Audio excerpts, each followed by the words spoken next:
হাতে খুবই কম সময় থাকলে ঝটপট এই সাদা পোলাও রেসিপিটা একবার হলেও বাড়িতে বসে ট্রাই করে দেখতে পারেন। আসসালামু আলাইকুম। আজকে তৈরি করে দেখাবো খুবই অল্প সময়ের ভিতরে ঝরঝরে একটি সাদা পোলাও রেসিপি, যেটা কিনা খেতে অনেক বেশি মজা হবে। অল্প কিছু উপকরণ দিয়ে এটা ঝটপট তৈরি করে নেওয়া যাবে। আশা করছি আমার এই সহজ রেসিপি আপনাদের কাছে ভালো লাগবে। সাদা পোলাও রান্না করার জন্য প্যানের ভিতরে হাফ কাপ তেল দিয়ে দিলাম, তারপরে 3টা পেঁয়াজ কুচি দিয়ে দিলাম। এখন পেঁয়াজগুলো ভালো করে ভেজে নিব। দেখুন পেঁয়াজ বেরেস্তার সুন্দর একটি কালার চলে আসছে। এখন পেঁয়াজ বেরেস্তাগুলো তেল ঝরিয়ে উঠিয়ে নিব। ওই একই তেলের ভিতরে কয়েকটি দারচিনি, এলাচ, তেজপাতা দিয়ে দিলাম। তারপর দিয়ে দিলাম 1 টেবিল চামচ আদা রসুন বাটা। আদা রসুনটা ভালো করে কষিয়ে নিয়ে আগে থেকে 3 কাপ চিনি গুঁড়া চাল ভালো করে ধুয়ে পরিষ্কার করে পানি ঝরিয়ে নিয়েছিলাম। এখন তেলের সাথে 5 থেকে 6 মিনিট ধরে ভেজে নিব। এইভাবে চালটা ভেজে নিলে পোলাওটা অনেক বেশি ঝরঝরা হয়।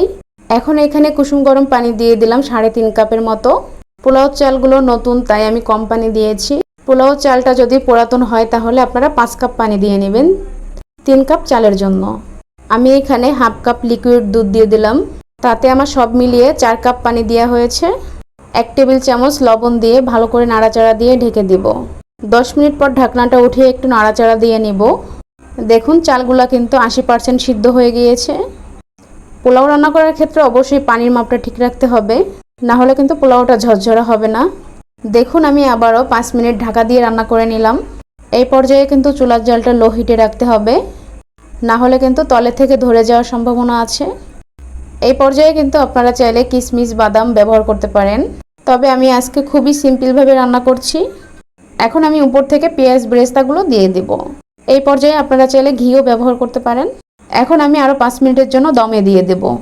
5 মিনিট পর ঢাকনাটা উঠিয়ে নিলাম। এখন নাড়াচাড়া দিয়ে সব কিছু মিশিয়ে নিব ভালো করে। মাশাআল্লাহ, দেখুন কতটা ঝরঝরা হয়েছে। অনেকে আমরা বলে থাকি পোলাও ঝরঝরা হয় না বা সাদা হয় না পোলাওর ভাতটা। আমার এই রেসিপিটা ফলো করে রান্না করলে ইনশাআল্লাহ আপনারও পোলাওটা সাদা এবং ঝরঝরা হবে। খুবই অল্প সময় লাগে এই পোলাওটা রান্না করতে, খেতে কিন্তু অসম্ভব মজা লাগে। এই ছিল আজকে আমার সহজ রেসিপি।